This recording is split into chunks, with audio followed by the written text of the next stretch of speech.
तो आज का पहला सवाल है, height of 60 kg new rail is.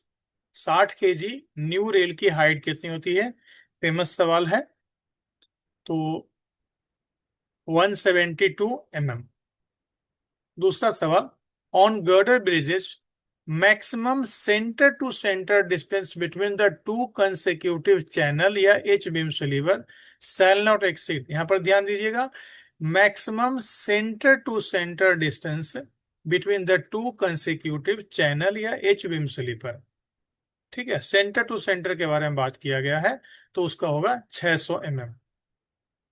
Amount of rail end gap maintained at combination face plated joint is। Combination face plated joint पर rail end पर कितना गैप रखा जाता है? तो यहां पर गैप नहीं रखा जाता है, तो इसलिए होगा 0 गैप। टर्निंग कर्व वर्साइन और मेजर्ड ऑन कॉर्ड। किस कॉर्ड पर टर्निंग कर्व के वर्साइन मेजर किए जाते हैं? ठीक है, तो जो टर्न आउट के मेजर किए जाते हैं उतने ही पर टर्न इन के भी मेजर किए जाते हैं, इसलिए इसका जवाब होगा 6 मीटर के कॉर्ड पर मेजर किया जाता है। अगले सवाल की ओर चलते हैं। A steepest gradient permissible on a 5 degree curve for the BG line with ruling gradient। A steepest gradient permissible on a 5 degree curve। 5 degree curve पर स्टीपेस्ट ग्रेडियंट कितना अनुमत हो सकता है रूलिंग ग्रेडियंट के कंसर्न में? तो that one is 1 in 333। Breathing length shall not fall on. Breathing length किस एरिया में नहीं होना चाहिए? Level crossing, straight track, curve more than 3500 metre radius. किस एरिया में नहीं होना चाहिए या इन सभी जगहों पर नहीं होना चाहिए? And the right answer is level crossing. Hot weather patrolling is to be introduced in the LWR territory where PSC sleeper density is 1540 and above without wider sleeper। यहां ध्यान देना है, एक तो PSC स्लीपर है, दूसरा 1540 या उससे अधिक का स्लीपर डेंसिटी है, लेकिन वाइडर स्लीपर नहीं है। जब वाइडर स्लीपर नहीं होगा उस कंडीशन में यहां जवाब क्या बनेगा? TD plus 25 degree Celsius. और अगर वाइडर स्लीपर होता तब जाके इसका जवाब होता TD प्लस 30 डिग्री सेल्सियस। और अगर यहाँ पर 1540 से अगर कम का होता तब जाकर के TD प्लस 20 डिग्री सेल्सियस हो जाता। For protection of level crossing gate in an emergency on BG double line section, gateman should place 1 detonator at one place and 3 detonator at subsequent place at a distance of. कितनी दूरी पर एक पटाखे लगाए जाएंगे और कितनी दूरी पर जाकर के बाकी के अलग 3 पटाखे और भी लगाए जाएंगे? एंड दिए गए ऑप्शन में से सही जवाब है कि 600 मीटर और 1200 मीटर की दूरियों पर क्रमशः लगाए जाएंगे। Minimum free board required in normal condition of for a bridge. सामान्यतः सामान्य फ्री बोर्ड की बात की जा रही है ब्रिज के लिए, तो सामान्य फ्री बोर्ड कितना होना चाहिए? And from the given option 1 metre. In routine pile load test applied test load is. जो रूटीन पाइल लोड टेस्ट होता है उसमें कितना टेस्ट लोड अप्लाई किया जाता है डिजाइन लोड के रेस्पेक्ट में? And that one is called 1.5 times the design load. Individual variation between the test strength of individual cube in a sample should not be more than। Individual variation, जो test strength individual cubes के बीच में है उसका individual variation किसी sample में कितने से ज्यादा उसका वेरिएशन नहीं होना चाहिए। And that one is called +- 15% of the average. जो एवरेज निकालेंगे उससे 15 कम या ज्यादा किसी इंडिविजुअल का नहीं होना चाहिए। With increase in moisture content the working of sand. Moisture content में अगर इंक्रीज देखा जा रहा है तो वर्किंग ऑफ सैंड का मतलब यहां पर क्या फर्क पड़ेगा? मॉइस्चर कंटेंट किसी जगह बढ़ता है सैंड में तो बढ़ेगा, घटेगा, क्या होगा? And that one is called, initially तो इंक्रीज करेगा एक सर्टेन मैक्सिमम वैल्यू तक, और उसके बाद वो डिक्रीज करना चालू हो जाता है। There are two station A and B, which of the following statement is correct? अब यहाँ पर तस्वीर आपके सामने नहीं दी हुई है, शायद मिक्स कर गई है टू स्टेशन के बीच में। तो इनमें से अगर एक नॉर्मल तरीके से अगर मैं जवाब देना चाहूँ, तो fore bearing of A B को कैसे होगा, या the fore bearing of A B को हम इस ढंग से लिखेंगे, for fore and back bearing differs by 180 degree and all of the above. चूंकि पिक्चर नहीं दिया हुआ है इसलिए थोड़ा सा क्लैरिटी नहीं है। इनमें से वैसे सही जवाब सभी होते हैं, क्योंकि वो फोर बियरिंग और बैक बियरिंग जो ए बी का पिक्चर में था वो 180 डिग्री था। Eligibility criteria in tender is related to, eligibility criteria tender में किनसे संबंधित है? नीचे के चार ऑप्शन है। Past experience of contractors manpower, contractor capacity to raise required money from the market on loan, या contractors past financial capacity and technical experience, और नॉन ऑफ द अबव। तो एलिजिबिलिटी क्राइटेरिया में इनमें जो सही जवाब है that one is contractors past financial capacity and technical experience. Purpose of taking performance guarantee from the contractor is to ensure, performance guarantee लेने का उद्देश्य क्या है? चार ऑप्शन दिए हुए हैं।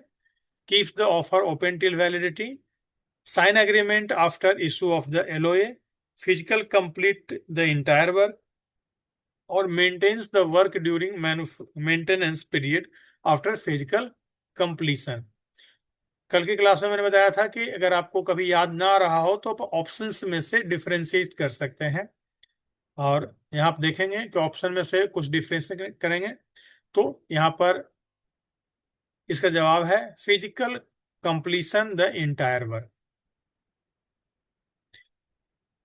पीवीसी यानी price variation clause in a contract किस चीज में मदद करता है? प्राइस वेरिएशन क्लाउज, चार ऑप्शंस है।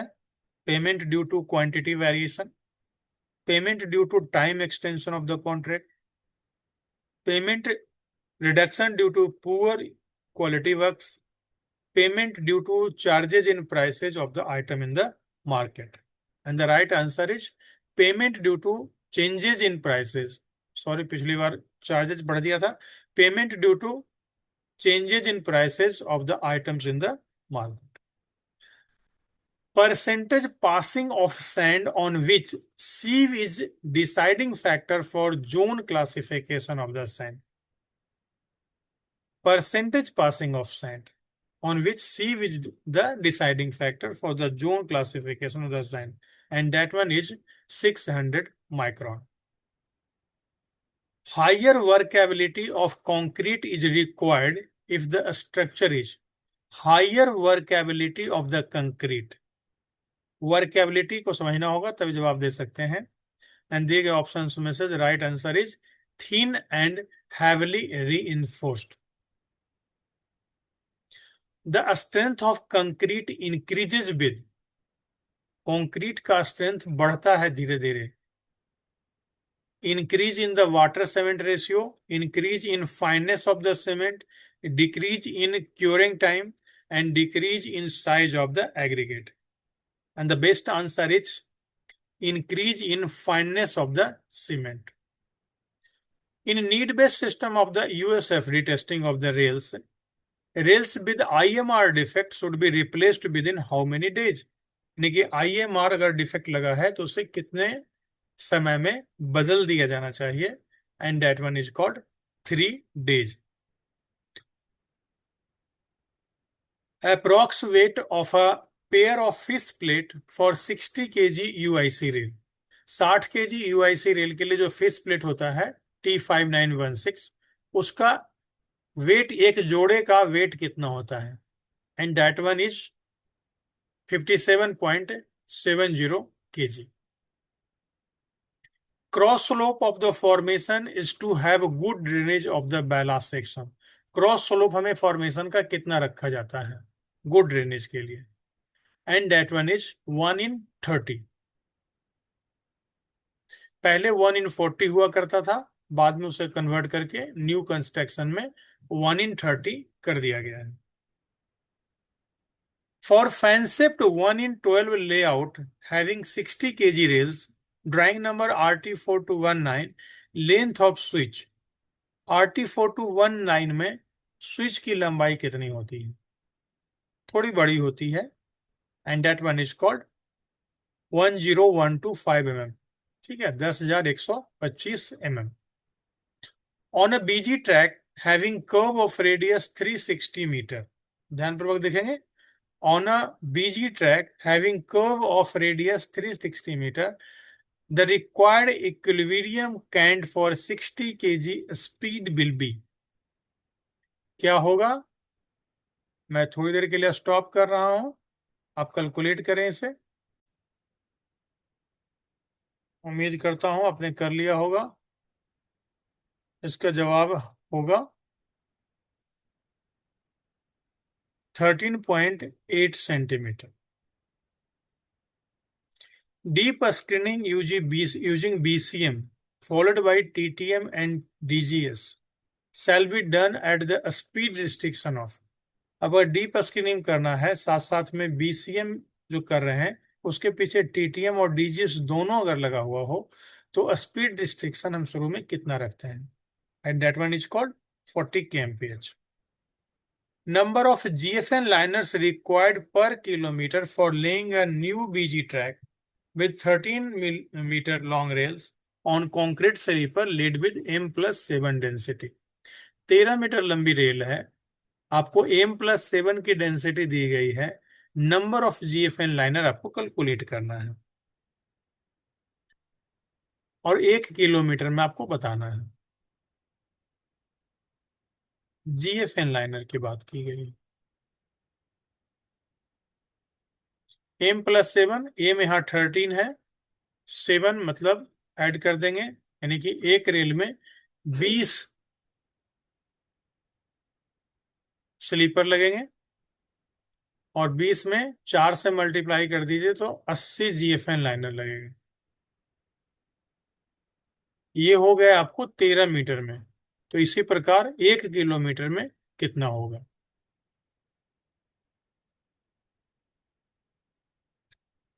कैलकुलेट कर लीजिए, और ये होगा 6160। Minimum horizontal clearance of the edge of foot over bridges structure from the centre of the track. Minimum horizontal clearance, horizontal clearance की बात की गई है, edge of the foot over bridge, foot over bridge जो बनाया जाता है उसका एज की बात कर रहे हैं। तो सेंटर ऑफ ट्रैक से कम कितना दूर होना चाहिए?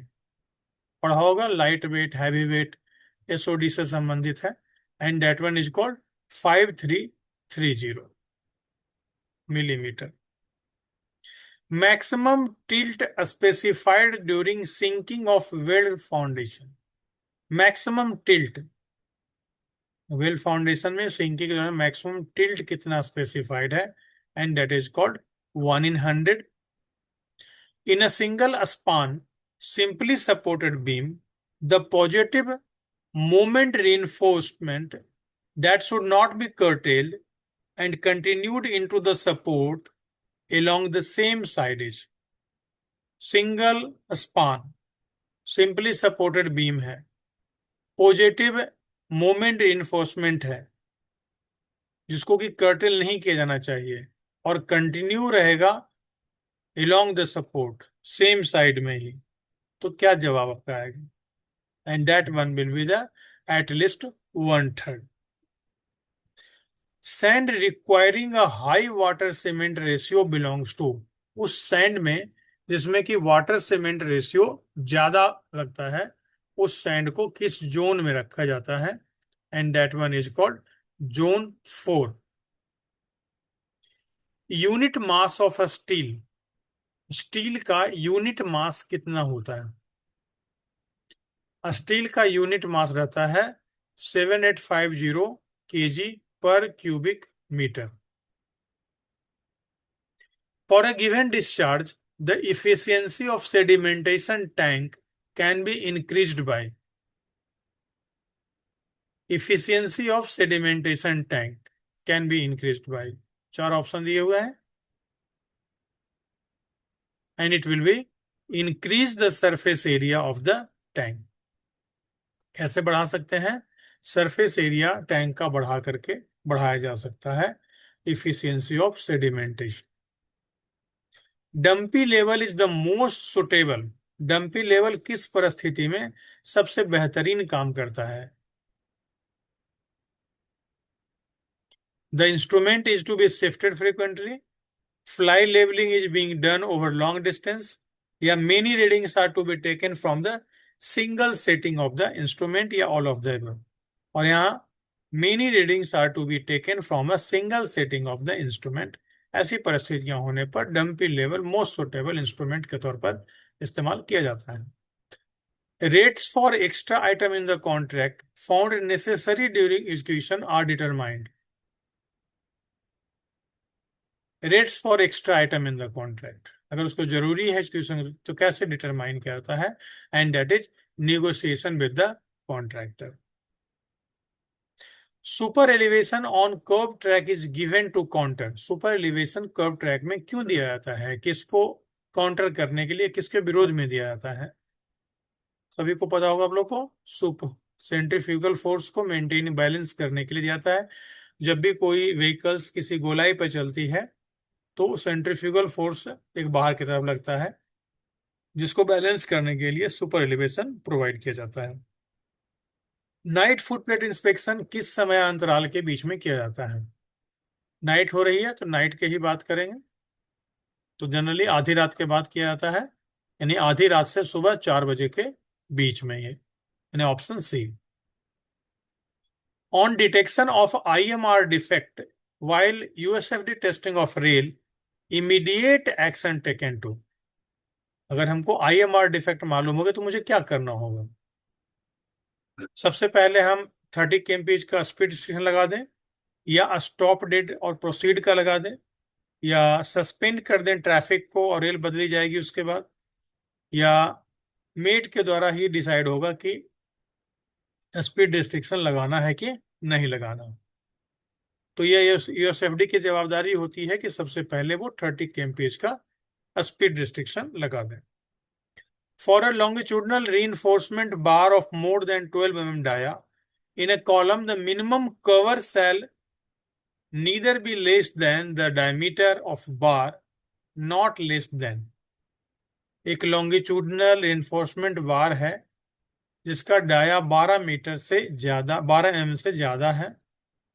किसी कॉलम में जो मिनिमम कवर किससे कम नहीं हो सकता, neither be less then the diameter of the bar, not less than, and the right option is 40 mm. Extension of time under clause 17A(1) of GCC is on account of. Extension किस आधार पर? तो this extension is given on the basis of modification in the contract. Contract में कोई modification किया जाता है तो उसके लिए 17A(1) का क्लॉज इस्तेमाल करते हैं और फिर उसके लिए एक्स्ट्रा टाइम उनको दिया जाता है. परमानेंट रेल क्लोजर, ध्यानपूर्वक इसे सुने. Permanent rail closure on running line should not be less than. जहां पर LWR ट्रैक की बात नहीं हो रही है, अदर देन यानी कि SWR और फ्री रेल की बात हो रही है, कि permanent rail closure running line पर कितने से कम का नहीं हो सकता है. दिए गए ऑप्शन में से आपको चुनना है, and that one is 5.5 metre. The railway servant discipline and appeal rule 1968 और नॉट अप्लीकेबल टू. दिए गए ऑप्शन में से किस पर railway servant discipline and appeal rule नहीं लगाया जाता है? बहुत फेमस क्वेश्चन है. जब DR पढ़ेंगे तो शुरू में ही बातें लिखी हुई है कि मेंबर ऑफ RPF या RPSF और ऑल इंडिया सर्विसेज के ऊपर में railway servant discipline and appeal rule नहीं लगाया जाता है. Rule 18 of railway service conduct rule, rule 18 की बात कर रहे हैं. 18 यानी कि यंग हो गए. क्या कर सकते हैं,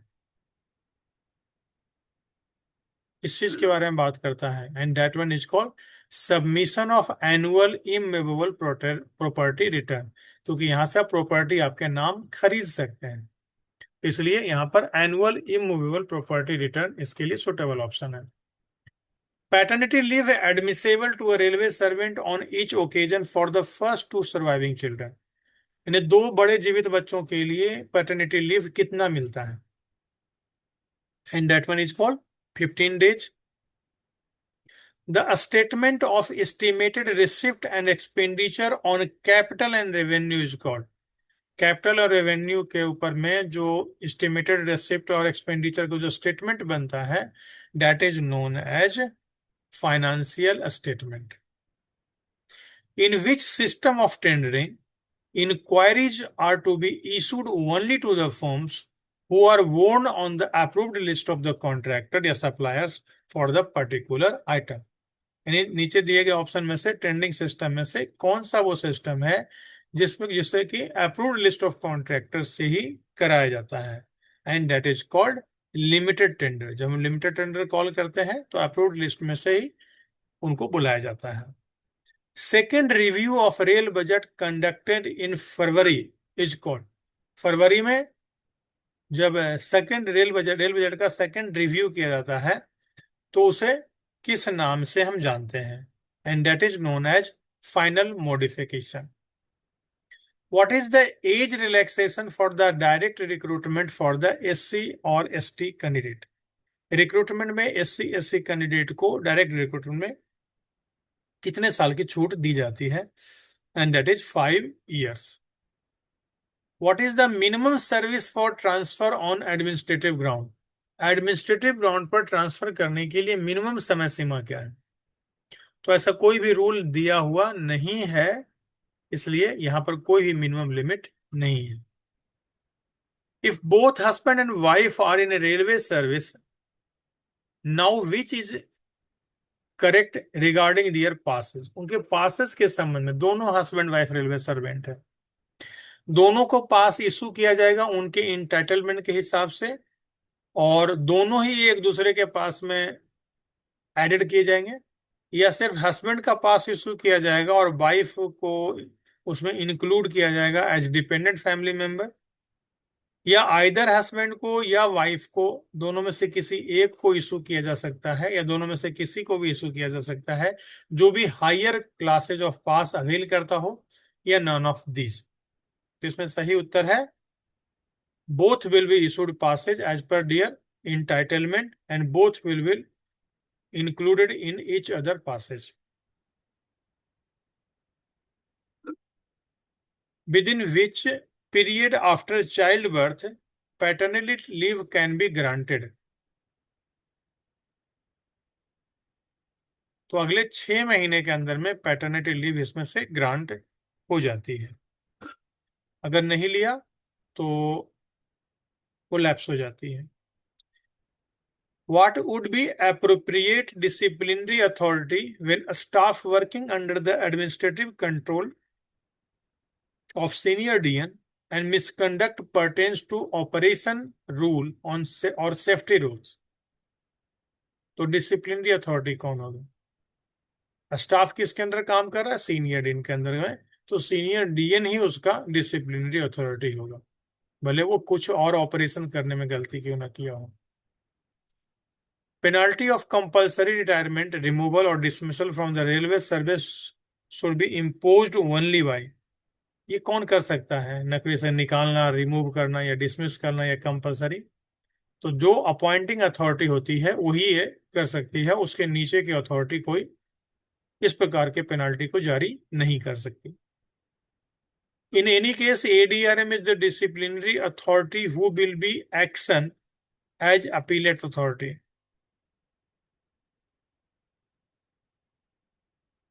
and that will be पीएचओडी।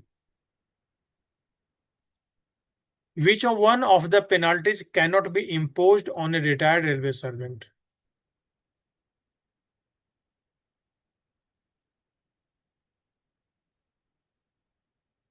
Cut in retirement complementary passes.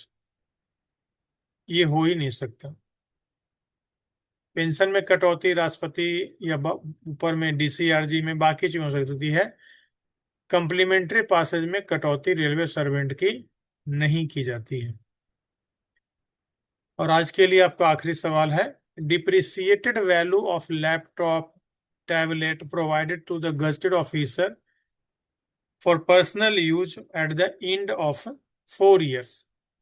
Depreciate करने के बाद 5 साल के बाद उसकी वैल्यू कितनी हो जाती है? साल के बाद डिप्रिसिएशन वैल्यू अभी 0 हो गई है। नए करेक्शन स्लिप्स के या नए प्रोविजंस के अभी लेटेस्ट प्रोविजंस हैं कि 4 साल के बाद गजटेड ऑफिसर के लिए डिप्रिसिएटेड वैल्यू घट करके 0 हो जाती है, यानी 4 साल के बाद उन्हें कोई भी डिप्रिसिएटेड वैल्यू जमा करने की आवश्यकता नहीं होती है।